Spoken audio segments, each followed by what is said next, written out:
नमस्कार। अभी हमारे साथ हैं सारण के एमएलसी आफाक अहमद साहब। सर, स्वागत है आपका हमारे यूट्यूब चैनल खबरें बिहार लाइव पर। चलिए, बहुत बहुत धन्यवाद आपका।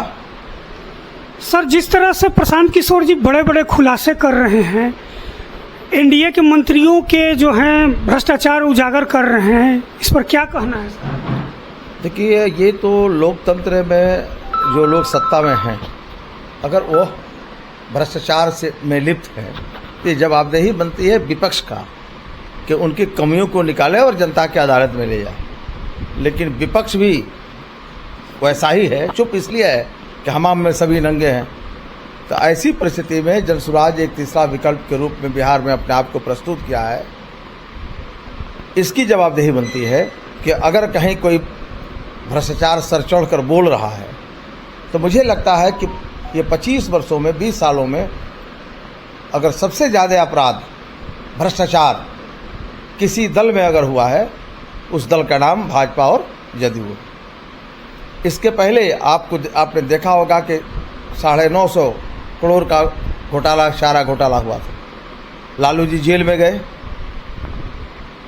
कोर्ट ने उन्हें वंचित कर दिया चुनाव लड़ने से, और 77,000 करोड़ रुपया जो सीएजी का रिपोर्ट है का उसका कोई हिसाब किताब नहीं है बिहार में। इससे प्रतीत होता है कि अफसर की बात को छोड़िए, जो जनता द्वारा निर्वाचित प्रतिनिधि जिसके हाथों में सत्ता निहित है, वे लोग डर नहीं रहे हैं, उनको जनता से भी डर नहीं है। हम भाजपा के हैं, जदयू के हैं, हम सत्ता में हैं, हम बिहार को लूट लेंगे।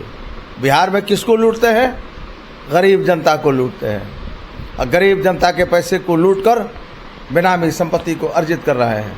अगर प्रशांत किशोर या जनसुराज इसको उजागर कर रहा है, तो जनता के बीच उजागर कर रहा है कि जनता सोचे, देखे, समझे कि हम जिस अपने प्रतिनिधि को चुनते हैं, जिसकी सरकार बनाते हैं, वो प्रतिनिधि का चाल, चरित्र और चेहरा कैसा है। तो इसलिए मैं जनता से, बिहार की जनता से ये कहना चाहूँगा कि भ्रष्टाचार का प्रकाष्ठा कंप्लीट पार कर गया है ये सरकार के जो लोग इस तरह के भ्रष्ट मंत्री हैं, और उसको जनता पहचाने। और आने वाले दिनों में जो जनसुराज एक तीसरा विकल्प के रूप में खड़ा है, अपने आप को प्रस्तुत किया है, और उसे लगता है कि भ्रष्ट सरकार से अगर उसे मुक्ति लेना है, तो ना वह आरजेडी की तरफ जाए और नहीं वह एनडीए की तरफ जाए। एक रास्ता है जनसुराज, जो बेहतर बिहार बनाना चाहती है। बिहार को बनाने में उसको विश्वास है, पलायन को रोकने में विश्वास है, शिक्षा व्यवस्था को स्थापित करने में विश्वास है। ऐसी परिस्थिति में बिहार की जनता को यह समझना चाहिए। इसके साथ आज नवरात्र में आप आए हैं, मैं आपको बधाई देता हूं, और बिहार के तमाम शिक्षक जो मेरे साथी हैं, जिन्होंने मुझे शक्ति देकर यहाँ तक भेजा है, मैं सबको प्रणाम करता हूँ और उन्हें शुभकामना देता हूँ। इस पावन दुर्गा पूजा के अवसर पर उन्हें बधाई देता हूँ, शुभकामना देता हूँ, इस उम्मीद के साथ कि जो भी वित्तरहित शिक्षक हैं, वित्तरहित शिक्षा नीति समाप्त होने के कगार पर खड़ा है। हमें सरकार से आशा और उम्मीद है कि सरकार जिस हिसाब से वार्ता की है, नवरात्रा से पहले, विजयदशमी से पहले हमारे जो टीचर्स हैं उनका सेवा निरंतरता है, वेतन वृद्धि है, प्रोन्नति है, या ये स्थानांतरण है के साथ साथ जो वित्त रहित शिक्षा है, नीति है, उसको समाप्त करने की घोषणा अविलंब करे, ताकि वित्त रहित शिक्षकों के माथे पर नहीं, बल्कि बिहार के माथे पर एक कलंक का टीका है जो बरसों से पड़ा हुआ है। वो लोग उम्मीद के आखिरी किरण देख रहा है। हम सरकार से अपील करते हैं, आग्रह करते हैं, निवेदन करते हैं कि जो हमारे टीचर्स हैं, वित्तरहित गेस्ट टीचर हैं, या जो भी कर्मी हैं जो वंचित हैं इनके लाभ से, उन्हें अविलंब अनुदान नहीं, वेतनमान देकर सम्मानित करें, ताकि यह नवरात्र में उन्हें एक उपहार मिले। रहितों की राग आपने छेड़ दी है सर, तो कुछ ऐसे खबर भी चल रही है कि नीतीश कुमार तक बात पहुंची है या नहीं? नहीं, ये तो मैं आपको आश्वस्त करना चाहता हूं कि हमारे माननीय मुख्यमंत्री नीतीश कुमार जी के संज्ञान में ये बात है। चली गई? जी बिल्कुल चली गई है। हमारे जो वरीय MLC है संजीव बाबू, वह बैठ कर बात किए हैं। सम्राट चौधरी से भी बातें हुई हैं, नौल किशोर यादव भी उसमें शामिल थे। हम सब लोग मिलकर वित्त मंत्री से भी मिले हैं और शिक्षा मंत्री से भी मिले हैं और आदरणीय माननीय मुख्यमंत्री से भी मिले हैं और सभी लोग सकारात्मक हैं।